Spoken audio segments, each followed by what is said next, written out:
Sir ನಮಸ್ಕಾರ. ಇವತ್ತು ನಮ್ಮ ಪುರಾಣ ಪ್ರಸಿದ್ಧವಾದಂತಹ ಕರಿಯಪ್ಪ ಸ್ವಾಮಿ ದೇವಸ್ಥಾನದ ಸನ್ನಿಧಿಲಿದ್ದೀವಿ ನಾವು. ಹಾಗೆಯೇ ಇವತ್ತು ಇತಿಹಾಸ ಅಂತಲೇ ಹೇಳ್ಬೋದು. ಯಾಕೆಂದರೆ ರಾಜಮಾತೆ ಕೂಡ ನಮ್ಮ ದೇವಸ್ಥಾನಕ್ಕೆ ಬರ್ತಾಯಿದ್ರು. ಬನ್ನೂರಿನ ಕರಿಯಪ್ಪ ಸ್ವಾಮಿ ದೇವಸ್ಥಾನ, ಈಶ್ವರ ದೇವಸ್ಥಾನ ಅಂತಂದರೆ ತುಂಬ ಫೇಮಸ್ಸು. ರಮಾನಂದ ಸ್ವಾಮಿ ದೇವಸ್ಥಾನ, ತ್ರಿವಳಿ ದೇವಾಲಯಗಳ ಕೈಲಾಸೇಶ್ವರ ಸ್ವಾಮಿ ದೇವಸ್ಥಾನ, ಒಂದು ತ್ರಿವಳಿ ದೇವಸ್ಥಾನಕ್ಕೆ ರಾಜಮನೆತನರು ಬರ್ತಿರೋದು ವಿಶೇಷವಾಗಿತ್ತು. ನಿನ್ನೆ ಕೂಡ ಒಡೆಯವರು ಬಂದಿದ್ದರು ಬನ್ನೂರಿಗೆ. ಅವರು ಕೂಡ ಇದನ್ನು ನೆನಪನ್ನು ಮಾಡಿಕೊಂಡ್ರು. ಹಾಗೆ ತಾವು ಕೂಡ ಇವತ್ತು ಹಬ್ಬದ ವಿಶೇಷವಾಗಿ ತಾವು ಸಾರ್ವಜನಿಕವಾಗಿ ಒಂದಷ್ಟು ಮಾತಾಡಬೇಕು ಅಂತ ಕೂಡ ಹೇಳಿದ್ರಿ. ಏನಾಗಬೇಕು ತಮ್ಮ ದೇವಸ್ಥಾನಕ್ಕೆ? ಹಾಂ ಹಾಂ ಅವ್ರಿಗೇನೇನು ಸೌಲಭ್ಯತೆ ಆಗುತ್ತೆ ಸರ್ ಇಲ್ಲಿ?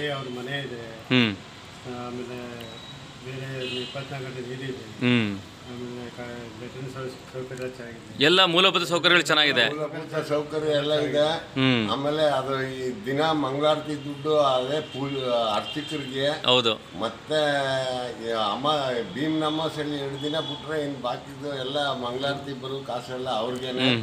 ಸಂಬಳ ಇಲ್ಲಿ ನಮ್ಮ ಹತ್ರ ಯಾವ್ದು ಸೋರ್ಸಸ್ ಇಲ್ಲ ಕೊಡೋಕೆ. ಏನೋ ನಮ್ಮ ಕೈಲಾದಷ್ಟು ಅಂದ್ರೆ ಒಂದು 4-5 ಸಾವಿರ ರೂಪಾಯಿ ನಾವು ಅವ್ರಿಗೆ ಕೊಡುವಂಥದ್ದು. ಆಮೇಲೆ ಒಂದು ಕ್ವಿಂಟಾಲ್ ಅಕ್ಕಿ ಅವರ ಜೀವನ ವರ್ಷಕ್ಕೆ. ಹೌದು. ಅದೆಲ್ಲ ಆಮೇಲೆ ತಡೆ ಗಿಡ ಎಲ್ಲ ಹೊಡಿತಾರೆ.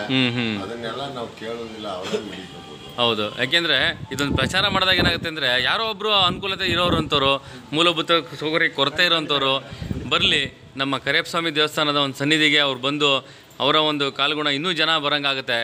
ಜೊತೆಗೆ ಇವತ್ತು ತಾವೆಲ್ಲ ಟ್ರಸ್ಟಿಗಳು, ಉತ್ತಮವಾದಂಥ ಟ್ರಸ್ಟಿಗಳಿದ್ದೀರ.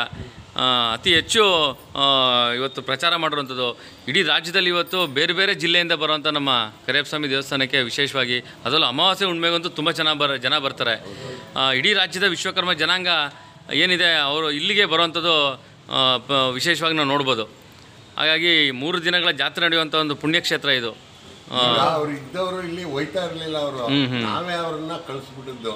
ಅವ್ರು ಏನ್ ಮಾಡವ್ರೆ, ತಹಸೀಲ್ದಾರ್, ವಿಲೇಜ್ ಅಕೌಂಟರಿಗೆಲ್ಲ ಇದನ್ನ ಮುಜರಾಗಿ ಸೇರಿಸಿ ನಮಗ್ ಸಂಬಳ ಕೊಡುವಂಗ್ ಮಾಡಿ ಅಂತ ಅವರು ಅರ್ಜಿನ ಕೊಟ್ಬಿಟ್ಟಿದ್ರು. ಅದರಿಂದ ಇದು ಮುಜರಾಗಿ ಇಲ್ಲ. ನಾವು ಕಾಲಾಂತರದಿಂದ ಇದನ್ನ ನಾವು ತಲಾಂತರದಿಂದ ಬಂದಿದೆ. ಹೌದೌದೌದು. ಅದರಿಂದ ಇದನ್ನ ಹಂಗೇನೆ ಉಳ್ಕಲಿ ಅಂತ ನಮ್ಮ ಒಂದು ಅಭಿಪ್ರಾಯಕ್ಕೆ ಅವ್ರನ್ನ ನಾವು ಹೌದೌದೌದೌದು. ಅಲ್ಲ, ಅವ್ರಿಗೂ ಕೂಡ ಒಂದು ಆರ್ಥಿಕವಾಗಿ ಚೆನ್ನಾಗಿರ್ತಾರೆ. ಯಾಕೆಂದರೆ ಇರೋಕ್ಕೆ ಮನೆ ಇದೆ, ಮೂಲಭೂತ ಸೌಕರ್ಯಗಳಿದೆ, ಗ್ರಾಮದ ಮಧ್ಯೆ ಇರೋದ್ರಿಂದ ಏನು ತೊಂದರೆ ಆಗಲ್ಲ. ಮತ್ತು ತಮ್ಮಗಳ ಸಪೋರ್ಟ್ ಕೂಡ ಇದೆ.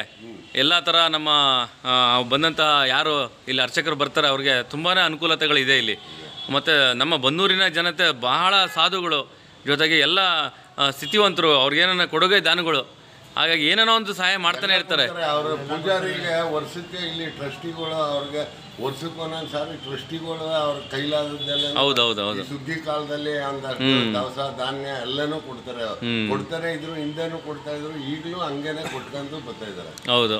ಹಾಗಾಗಿ ಒಬ್ಬರು ಒಳ್ಳೆ ಅರ್ಚಕರು ಇಲ್ಲಿ ಬಂದರೆ ತುಂಬ ಸಂತೋಷ ಆಗುತ್ತೆ. ಯಾಕೆಂದರೆ ಇವತ್ತು ಸಂಪಾದನೆ ಎಲ್ಲ ಥರ ಮಾಡ್ತಾರೆ, ಆದರೆ ದೈವ ಅನುಗ್ರಹ ಇರುವಂಥ ಒಬ್ಬ ವ್ಯಕ್ತಿ ಬಂದು ಇಲ್ಲಿ ಒಂದು ಕರಿಯಪ್ಪ ಸ್ವಾಮಿ ದೇವಸ್ಥಾನಕ್ಕೆ ನೋಡಿ. ನಾನು ಕೂಡ ಅಚಾನಕ್ಕಾಗಿ ಬಂದೆ.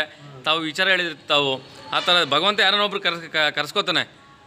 ಹಾಗಾಗಿ ಉತ್ತಮವಾದಂಥ ಯಾರೋ ಒಬ್ಬರು ಅರ್ಚಕರು ಇದ್ದರೆ ಇಡೀ ರಾಜ್ಯದಲ್ಲಿ ಯಾರು ಕೂಡ ಬರ್ಬೋದು ಇಲ್ಲಿ ಬಂದು ಅವರ ಮೂಲಸ್ಥಾನ ಮತ್ತು ಅವ್ರ ದಾಖಲಾತಿಗಳು ಕೊಟ್ಟರೆ ನಿಮ್ಮ ಟ್ರಸ್ಟಿ ಇದಕ್ಕೆ ಅವ್ರು ನಾಳೆಯಿಂದನೇ ಇದನ್ನ ನಡೆಸ್ಕೊಂಡು ಹೋಗ್ಬೋದು. ಇಲ್ಲಿ ಬಂದ್ರೆ. ಹೌದು, ಬರೋಬ್ಬರ. 2 ಮಾತಿಲ್ಲ. ಈಗ ಅವ್ರು ಹೋಗಕ್ಕೆ ಇಷ್ಟ ಇರಲಿಲ್ಲ. ಅವರು ಅದೇನ ದುರ್ಬುದ್ಧಿ ಬಂದು ಒಂದು ಅರ್ಜಿ ತಹಸೀಲ್ದಾರ್ ಕೊಟ್ಟಿರೋದ್ರಿಂದ ನಾವೇ ಅವ್ರನ್ನ ತಪ್ಪೋದು. ಯಾಕೆಂದ್ರೆ ಇವತ್ತು ಲಕ್ಷಾಂತರ ದೇವಸ್ಥಾನ ಇವತ್ತು ಧಾರ್ಮಿಕ ದತ್ತಿಗೆ ಇದೆ. ಆದ್ರೆ ಏನು ಬಂತು ಪ್ರಯೋಜನ? ತಾವು ಟ್ರಸ್ಟಿ ಅದರಿಂದ ಉತ್ತಮವಾದಂಥ ವರ್ಷ ಪೂರ್ತಿ ನಡೆಯುವಂಥ ಕಾರ್ಯಕ್ರಮಗಳಿಗೆ ತಾವೆಲ್ಲ ಕೈಯಿಂದ ದುಡ್ಡು ಹಾಕಿ ದಾಸೋಹ ಮಾಡಿ ಇಡೀ ರಾಜ್ಯದಲ್ಲಿ ಇವತ್ತು ಮನೆ ಮಾತಾಗಿರುವಂಥದ್ದು ನಮ್ಮ ಕರಿಯಪ್ಪ ಸ್ವಾಮಿ ದೇವಸ್ಥಾನ ಗದ್ದುಗೆ ಇದು. ಹಾಗಾಗಿ ವಿಶೇಷ ಪೂಜೆಗಳಿರುತ್ತೆ. ಹೌದು. ದಾಸೋಹ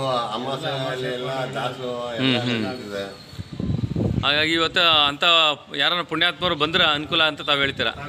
ಒಳ್ಳೆಯದಾಗಲಿ. ಈ ವಿಡಿಯೋ ನೋಡಿದಂಥ ಯಾರೆಲ್ಲ ಇವತ್ತು ದಾರ್ಶನಿಕರು ಯಾರಿದ್ದಾರೆ, ತಾವು ಧರ್ಮದರ್ಶಿಗಳು ಯಾರೆಲ್ಲ ಇದ್ರೂ ಬೇಕಾಗಿ ಕಳಿಸ್ಬೋದು ಅವ್ರನ್ನ. ನಮ್ಮ ಬನ್ನೂರಿನ ಕರಿಯಪ್ಪ ಸ್ವಾಮಿ ದೇವಸ್ಥಾನದ ಪುರೋಹಿತಿಕೆಗೆ ಉತ್ತಮವಾದಂಥವ್ರನ್ನ ಕಳಿಸಿದ್ರೆ ಅನುಕೂಲ ಆಗುತ್ತೆ. ನಮಸ್ಕಾರ ಸರ್. ಖಂಡಿತ ಆಯ್ತದೆ ಅವ್ರಿಗೆ. ಒಳ್ಳೆಯದು.